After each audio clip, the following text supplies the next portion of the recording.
talk about Ashton. Have you talked to Ashton?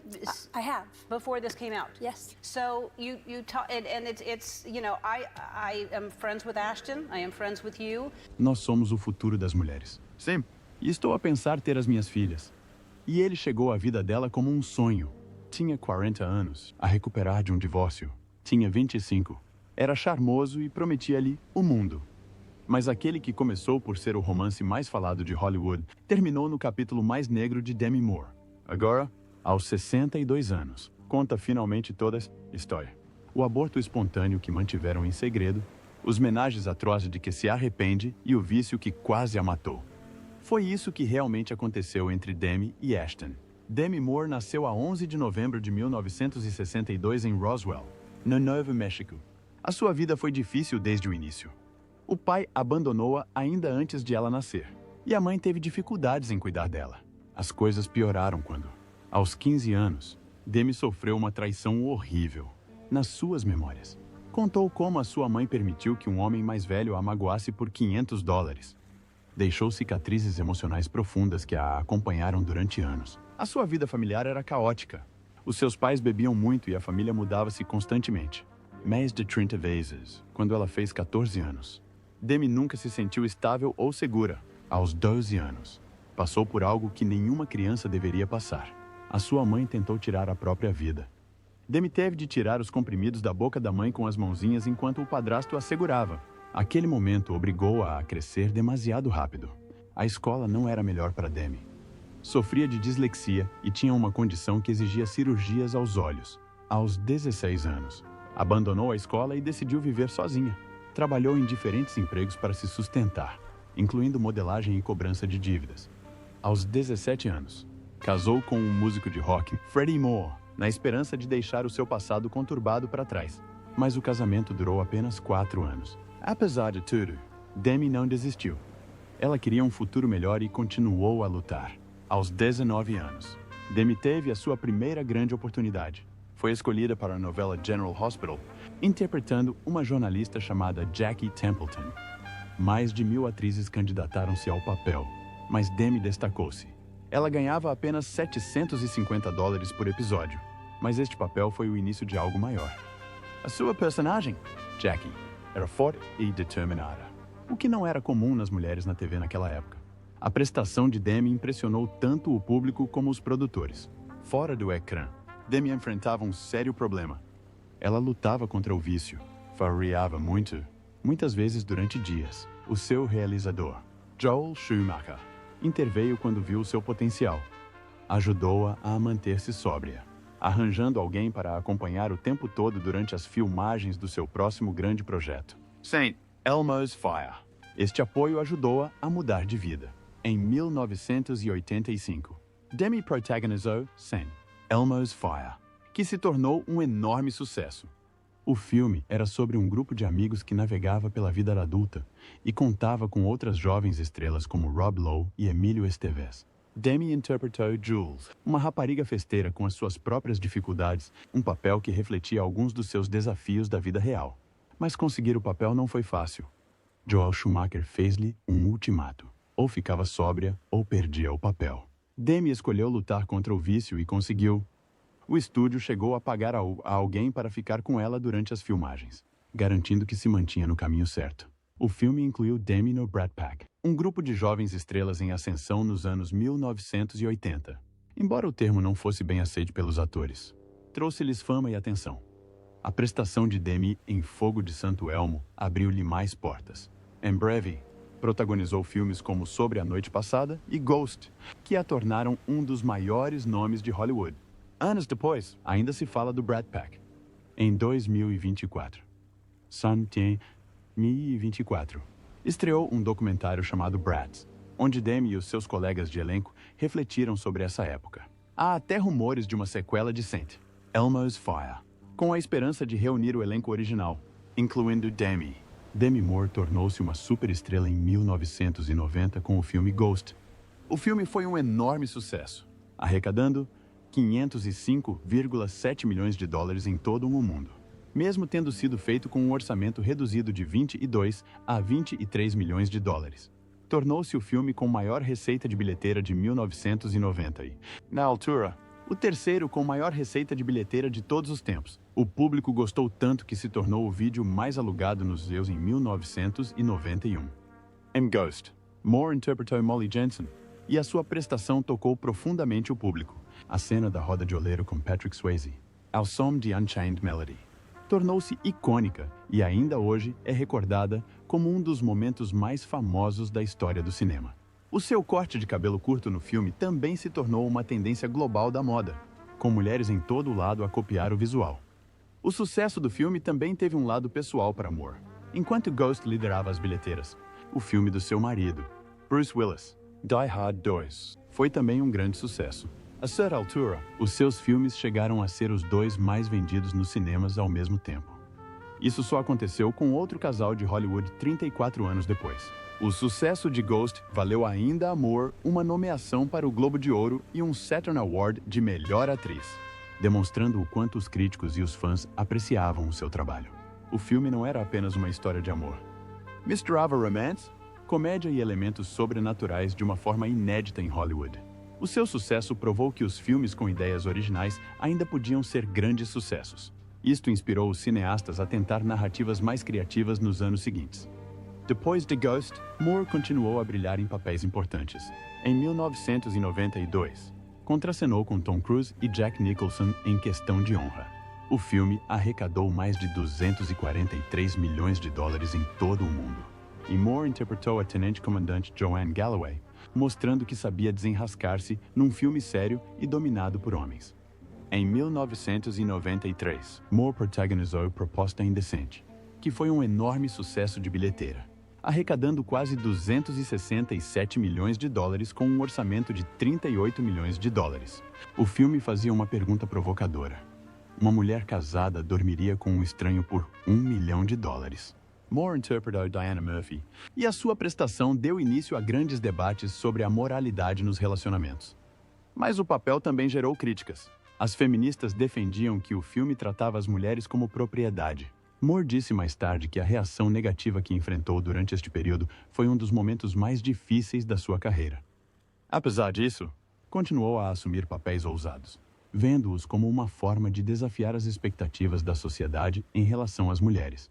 A carreira de Moore tomou um rumo ainda mais arriscado com dois filmes polêmicos em meados da década de 1990. Em 1996, protagonizou Striptease, onde interpretou uma stripper. O filme recebeu muita atenção por causa do seu tema ousado e das cenas de nudez de Moore. Recebeu 12,5 milhões de dólares pelo papel, tornando-se a atriz mais bem paga de Hollywood na época.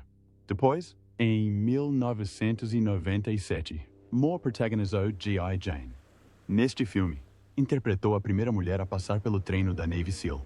Para se preparar para o papel, Moore rapou a cabeça em frente às câmeras e fez muitas das suas próprias cenas de ação.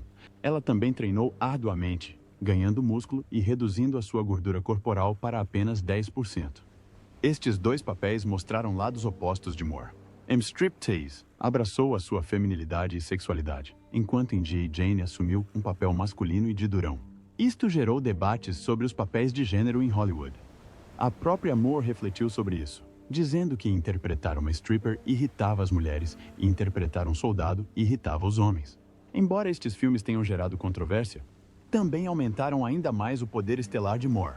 Mas as críticas e o escrutínio público afetaram-na profundamente.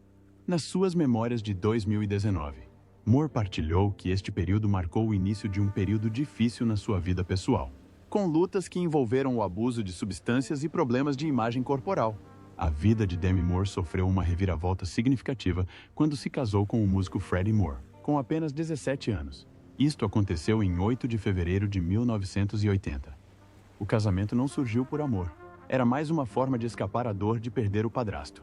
Ela admitiu isso anos mais tarde no seu livro de memórias, Divertidamente. Na verdade, na noite anterior ao casamento, em vez de se sentir entusiasmada ou feliz, estava ao telefone com outro homem que conhecera num set de filmagens. Mesmo antes de começar, o casamento parecia que não ia resultar. Adotou o apelido de Freddie e fez dele o seu nome artístico, que a acompanhou durante toda a sua carreira. Durante o casamento, chegaram a trabalhar juntos em algumas canções, como It's Not a Rumor, que se tornou um pequeno êxito. Mas o relacionamento era difícil. Demi ainda era tão nova, tentando descobrir quem era enquanto estava nesta relação adulta.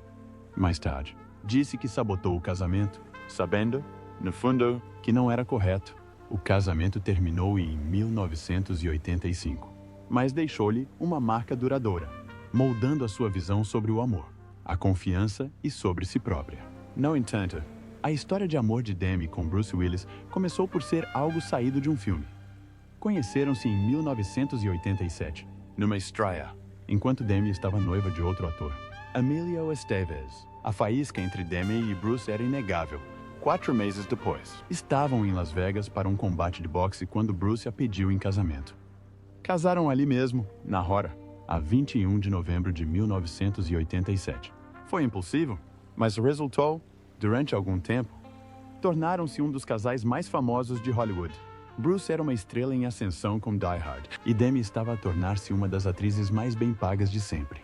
Tiveram 3 filhas juntos. Ruma, nascida em 1988. Scout em 1991 e Tallulah em 1994. Mas as suas carreiras mantinham-nas muito distantes e tinham ideias diferentes sobre a família. Bruce queria que Demi ficasse mais em casa, mas ela estava a bater recordes, a ganhar 12,5 milhões de dólares com striptease e não mostrava sinais de abrandamento. Mesmo com os desafios, conseguiram manter-se próximos durante muito tempo. Chegaram a contracenar juntos no filme Pensamentos Mortais. Mas em 1998, após 11 anos de casamento, decidiram separar-se. Ao contrário de muitos divórcios de Hollywood, o deles foi surpreendentemente tranquilo. Mantiveram-se amigos, criaram os filhos juntos e, mais tarde, até compareceram aos casamentos um do outro. A família reconstruída tornou-se um exemplo de como os casais divorciados ainda se podem apoiar mutuamente. O maior desafio de Demi durante todo este período foi conciliar a carreira com a maternidade. Quando surgiram rumores em 1988, ela não abrandou o ritmo. Em 1991, fez manchetes ao posar nua grávida de Scout para a capa da revista Vanity Fair. Esta foto tornou-se icônica, mostrando ao mundo que ser mãe não significava esconder-se ou ter vergonha do próprio corpo. Ela esforçou-se para conciliar a sua carreira com a vida familiar. No set de G.I. Jane, mandou construir um quarto de bebê para sua filha mais nova. Mas, por mais que fizesse, sentia-se frequentemente culpada por não estar suficientemente presente. Depois de se separar de Bruce, tomou a importante decisão de deixar Hollywood e mudar-se para Idaho. Queria que as filhas tivessem uma vida normal, longe dos holofotes, mesmo que isso significasse afastar-se da carreira. Esta escolha mostrou o quanto ela valorizava ser mãe acima de tudo. Em 2003, Demi Moore conheceu Ashton Kutcher na estreia de As Panteras, em Nova York. A todo vapor. Demi tinha na altura 40 anos e Ashton, 25. Apesar da diferença de 15 anos, sentiram uma ligação imediata. Demi sentiu-se atraída pelo charme e humor de Ashton. Um dia depois de se terem conhecido, tiveram uma conversa telefônica de 8 horas, na qual conversaram sobre os seus sonhos e filosofias de vida. Esta conversa profunda deu o mote para o romance que se desenrolou rapidamente. Apenas 3 semanas depois de se terem conhecido, Ashton já tinha conhecido as filhas de Demi e o seu ex-marido, Bruce Willis. Numa atitude ousada e surpreendente, Ashton pediu Demi em casamento com apenas 2 meses de relação. Planeou um piquenique romântico à meia-noite na praia de Santa Bárbara e escreveu: "Casa comigo com pétalas de rosa." O anel de noivado era um diamante de 5 quilates lapidado em Asher, avaliado em $250 mil. Ao 4º mês, já viviam juntos e até fundaram uma produtora chamada Catalyst Films. O seu primeiro projeto, A Bela e o Totó, tornou-se um sucesso, consolidando o seu estatuto de casal poderoso de Hollywood. No entanto, a sua relação enfrentou um desafio devastador quando Demi sofreu um aborto espontâneo 6 meses após o início da gravidez. A perda devastou-os, mas apoiaram-se mutuamente com terapia de luto 3 vezes por semana durante meses. Ashton disse mais tarde que esta tragédia o fez perceber que estava pronto para a paternidade, fortalecendo ainda mais o vínculo entre eles. Os mídia ficaram fascinados com a diferença de 15 anos entre eles, o que se tornou um grande tópico de discussão pública. Quando se estrearam como casal na estreia de As Panteras, a imprensa foi à loucura. Mais de 200 fotógrafos encheram o evento e alguns até ofereceram $100 mil por uma foto deles a beijarem-se. Os comediantes e os talk shows de fim de noite brincavam constantemente sobre o seu relacionamento. E o termo cougar tornou-se popular, sendo Demi frequentemente chamada de sua garota propaganda. Apesar das piadas, Demi e Ashton encaravam a atenção com humor. Demi apareceu no sketch do Saturday Night Live em 2005 usando maquilhagem de velha, ironizando a obsessão com a diferença de idades. Em setembro de 2005, Demi e Ashton realizaram um casamento privado na sua casa em Beverly Hills com apenas 100 convidados, incluindo Bruce Willis. Demi usou um vestido Lanvin e Ashton. Um fato creme Brooks Brothers trocaram votos sob uma chupada de cabala, refletindo as suas crenças espirituais. Um momento emocionante aconteceu quando as filhas de Demi, Ruma, Scout e Tallulah, leram cartas emocionantes a Ashton, que presenteou cada uma delas com uma pulseira Cartier Love, simbolizando o seu compromisso com a família. Bruce Willis ter-se-á emocionado até as lágrimas com a cerimônia. Após o casamento, Demi e Ashton abraçaram a vida familiar unida. Compraram uma casa em Idaho, onde usufruíam de férias em família e organizavam festas temáticas. Passavam frequentemente tempo juntos com Bruce Willis, cuidando dos filhos sem problemas e até viajando como uma grande família. Bruce elogiou Ashton, dizendo que ele era um dos únicos homens a quem as suas filhas já tinham dito "amo-te". O papel de Ashton como padrasto das filhas de Demi foi significativo. Com apenas 27 anos, assumiu a responsabilidade de ajudar a criar 3 meninas de 17, 14 e 11 anos. Dedicou-se ao papel, participando nos eventos escolares, torcendo pelas apresentações e até aprendendo a fazer tranças francesas nos cabelos delas. Ashton admitiu ter tido aulas de educação para compreender melhor o seu papel, afirmando que o amor não é algo que se divide, mas que cresce. Incentivou o interesse das raparigas, ajudando Rumor a criar a sua primeira conta no Twitter e produzindo o seu filme, The Whole 10 Yards. Scout atribuiu-lhe a inspiração para o seu amor pela tecnologia, o que a levou a estudar ciência da computação. No entanto, nem sempre foi fácil. Tallulah escreveu mais tarde que a presença de Ashton a confundiu inicialmente, pois não tinha a certeza de como aceitá-lo num papel paterno. Rumor chegou a admitir que tinha uma paixoneta por Ashton antes de este começar a namorar com a mãe dela, o que complicou ainda mais a relação. Apesar destes desafios, Ashton manteve-se próximo das raparigas mesmo após o término com Demi. Apoiou Rumor publicamente durante as suas atuações no programa Dancing with the Stars e celebrou o anúncio da gravidez dela anos mais tarde. Ashton disse em 2020 que sempre os amaria e torceria por eles, demonstrando a sua dedicação duradoura à família que ajudou a construir. Demi Moore e Ashton Kutcher ficaram emocionados ao descobrirem que estavam à espera de um bebê. Moore tinha 41 anos e estava grávida de 6 meses quando, durante um check-up de rotina, a 23 de setembro de 2003, a sua alegria se transformou em tristeza. Descobriram que a sua filha, Chaplin Ray, não tinha batimentos cardíacos. Esta pôde arrasou Moore, que estava sóbria há quase 20 anos, culpava-se, acreditando que o hábito ocasional de beber e fumar no início da gravidez tinha causado a perda. A dor atingiu Moore profundamente. Ficou deprimida e começou a usar álcool e analgésicos como o Vicodin para aliviar a dor. O seu peso caiu perigosamente para apenas 45 quilos. O casal tentou de tudo para ter outro filho, incluindo fertilização in vitro, mas nada resultou. Moore sentiu-se ainda mais destruída. Em 2019, descreveu este período como uma sensação de completa perda e vazio, com dificuldades em compreender como lidar com a situação. O aborto espontâneo também prejudicou o seu casamento. Kutcher não compreendia completamente a dor de Moore. No seu livro de memórias, Divertidamente, Orr disse que tentou apoiá-la, mas não conseguiu conectar-se com o que ela estava a sentir. Esta distância emocional só aumentou e começou a prejudicar a relação de ambos.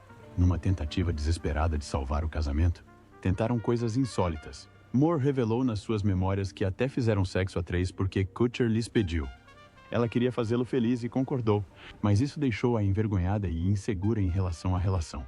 Recorreram também à espiritualidade em busca de ajuda, indo ao centro de Cabala em Los Angeles e até viajando para Israel para um retiro espiritual. Nada disto funcionou. A pressão para ter um filho, a luta de Moore contra o vício e a diferença de idades só pioraram as coisas. A situação agravou-se ainda mais quando surgiram rumores de traição por parte de Kutcher.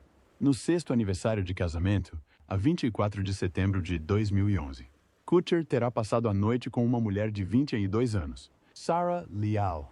Moore já tinha visto Leal antes numa pista de bowling, onde Leal deu ousadamente o seu número de telefone a Kutcher à frente dela e da filha. Moore descobriu o caso através de um alerta da Google no seu telemóvel enquanto se preparava para um evento na Passadeira Vermelha. Quando ela confrontou Kutcher, ele admitiu. Moore disse que ficou tão chocada que não conseguia respirar. Mais tarde, descobriu que ele já tinha traído alguém antes, com uma mulher de 21 anos chamada Brittany Jones. Para piorar a situação, Kutcher tentou justificar as suas ações, dizendo que os menagens a três tinham esbatido os limites da relação. Isso só aumentou a dor de Moore. A traição tornou-se pública, tornando as coisas ainda mais difíceis para Moore. Poucos dias depois de o escândalo ter vindo a público, apareceram juntos no evento para a sua fundação contra o tráfico humano. Moore teve de ficar ao lado de Kutcher enquanto falava, mesmo sabendo o que ele tinha feito. Foi humilhante. A 17 de novembro de 2011, Moore anunciou a separação. Disse que foi uma decisão dolorosa, mas necessária, e que precisava de se manter fiel aos seus valores. O processo de divórcio arrastou-se por quase 2 anos. Kutcher apresentou o pedido oficialmente em dezembro de 2012. A separação foi finalizada em novembro de 2013. Moore disse mais tarde que o fim do casamento foi um pesadelo e feriu profundamente a sua autoestima. Kutcher admitiu numa entrevista de 2023 que o divórcio o fez sentir-se um fracasso. Ambos lutaram para se curar, especialmente com tanta dor a ser expressa em público. A vida de Demi Moore começou a desmoronar-se após o seu divórcio de Ashton Kutcher. Estava sóbria há quase 20 anos, mas tudo mudou e voltou ao vício. As coisas pioraram a 23 de janeiro de 2012, quando Demi teve uma convulsão durante uma festa na sua casa em Benedict Canyon. Ela estava a fumar cannabis sintética e a inalar óxido nitroso. Quando alguém ligou para o 192, descreveram-na como semiconsciente e a tremer. Foi um momento aterrador e o início de uma fase muito negra para Demi. O seu vício piorou nos 3 anos seguintes. Começou a tomar até 12 comprimidos de Vicodin por dia e bebia Red Bull misturado com vodka. Era também obcecada pelo seu próprio corpo, passando horas a olhar-se ao espelho e a convencer-se de que precisava de emagrecer. A sua saúde agravou-se tanto que chegou a pesar apenas 46 quilos. O estresse, a exaustão e a falta de alimentação adequada causavam convulsões, e ela mal se conseguia manter. Durante este período, Demi isolou-se bastante. Evitava a família e os amigos e passava a maior parte do tempo sozinha. Perdeu o 30º aniversário da filha, Ruma, e deixou de comparecer a outros eventos familiares importantes. Em setembro de 2012, Demi foi finalmente para a reabilitação num centro de luxo no Utah chamado Cirque Lodge. Custava $150 mil por mês, mas foi um passo necessário para que ela começasse a melhorar. O vício de Demi não a prejudicava apenas. Isto afetou profundamente a sua relação com as suas 3 filhas, Ruma, Scout e Tallulah. As coisas pioraram tanto que Demi e as filhas deixaram de se falar durante 3 anos. Tallulah, que tinha apenas 25 anos na altura, explicou como foi assustador. Disse que sentiu como se a sua mãe se tivesse tornado uma pessoa diferente, como um monstro. Lembrava-se de sentir ansiedade sempre que o comportamento de Demi mudava, como quando a sua fala ficava mais lenta ou demonstrava muito carinho. Tallulah chegou a desenvolver um distúrbio alimentar e problemas de imagem corporal por causa do estresse. Ruma, de 31 anos, estava furiosa e desolada. Disse que sentia como se o vício da mãe lhe tivesse roubado algo precioso. Contou ainda um momento terrível em que teve de ligar para o 190 para salvar a vida da mãe. Scout, de 28 anos, sentia-se abandonada e acreditava que a mãe não a amava. As 3 irmãs acabaram por deixar de falar com Demi por completo em 2012. Nem sequer foram ao seu pseudo aniversário, e Demi perdeu marcos importantes nas suas vidas, como a participação de Rumor no Dancing with the Stars em 2015. Durante anos, não se deram bem, mas tudo começou a mudar a 12 de novembro de 2015. Tallulah, a mais nova, tinha acabado de terminar a reabilitação depois de ter lutado contra o abuso de substâncias e um distúrbio alimentar. Ela decidiu corajosamente entrar em contato com a mãe. Foi a primeira vez que se viram em quase 3 anos. Demi não perdeu tempo. Ela voou para Nova York imediatamente para encontrar a filha. Reconstruir o vínculo não foi fácil. Num episódio de 2019 do Red Table Talk, a família falou sobre como as coisas tinham sido difíceis. Tallulah disse que se sentia abandonada. Rumor admitiu que costumava ter ataques de pânico só de pensar em encontrar a mãe. Scout confessou que estava zangada e cheia de ressentimento. Demi assumiu a responsabilidade, admitindo que a sua luta contra o vício tinha ferido profundamente a sua família. Ela esforçou-se para consertar as coisas, fazendo terapia e aconselhamento familiar durante 18 meses. Um grande avanço aconteceu em 2017, quando passaram uma semana num retiro no Arizona. Meditaram juntos e fizeram exercícios para se curarem emocionalmente. Agora, as coisas estão muito melhores entre elas. Passam férias juntas, apoiam-se nas redes sociais e até trabalham em projetos familiares. Para o 60º aniversário de Demi, em 2022, as suas filhas surpreenderam-na a fazer tatuagens iguais da palavra mãe escrita com a sua letra. Foi uma bela forma de mostrar o quão próximos se tornaram. Demi também se manteve próxima de Bruce Willis mesmo após o fim do casamento. Em 2000, mostraram que o divórcio não tem de significar o fim de uma família. Quando a família de Bruce anunciou, em 2022, que este tinha afasia, Demi foi uma das primeiras a partilhar a notícia e a demonstrar o seu apoio. Desde então, tem estado ao lado dele, passando tempo com Bruce e a sua mulher, Emma Heming Willis. Em 2023, Demi juntou-se à família de Bruce para celebrar o seu 68º aniversário. Ela até postou um vídeo fofo de todos a cantarem os parabéns juntos. Viralizou e mostrou o quão forte o vínculo deles ainda é. Em 2019, Demi chegou a aparecer no churrasco de Bruce no Comedy Central e fez piadas sobre o passado de ambos. Ela disse: "Fui casada com o Bruce durante os 3 primeiros filmes da franquia Die Hard, o que faz sentido, uma vez que os 2 últimos foram péssimos. As pessoas adoraram ver como se conseguiam rir da sua história. Também apoiaram os novos relacionamentos um do outro." Demi assistiu ao casamento de Bruce com Emma em 2009. E Bruce esteve no casamento de Demi com Ashton Kutcher em 2005. Os seus filhos apreciaram o respeito e o amor dos pais. Os rumores diziam que ter pais divorciados que ainda se preocupam um com o outro é o melhor exemplo de amor que ela poderia ter pedido. Aos 62 anos, a visão de Demi sobre o amor mudou completamente. Não existe um aniversário? Em 2024, disse a Vogue que aprendeu que a relação mais importante é aquela que tem consigo mesma. Não precisa de ninguém para a completar, pois sente-se completa sozinha. Ela até criou um termo para o seu novo estilo de vida, parceria a solo. Significa que ela se está a concentrar no seu próprio crescimento e felicidade. Não está à procura de um parceiro romântico, mas está aberta ao amor, se ele surgir.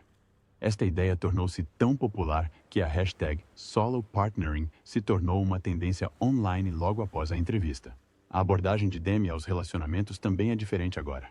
No ano passado, ela teve apenas 3 encontros, todos eles cuidadosamente escolhidos. Uma delas foi com um astrofísico que conheceu numa palestra TED. Foram observar as estrelas no deserto de Mojave. Demi disse que não foi romântico, mas foi uma experiência da qual se vai sempre lembrar porque foi muito significativa. Surpreendentemente, Demi também se tornou amiga de Mila Kunis, a mulher de Ashton Kutcher. Até criaram um clube de leitura juntas e encontram-se a cada 2 semanas para conversar sobre livros e sobre a vida. Os fãs adoram o quão madura e tolerante Demi se tornou.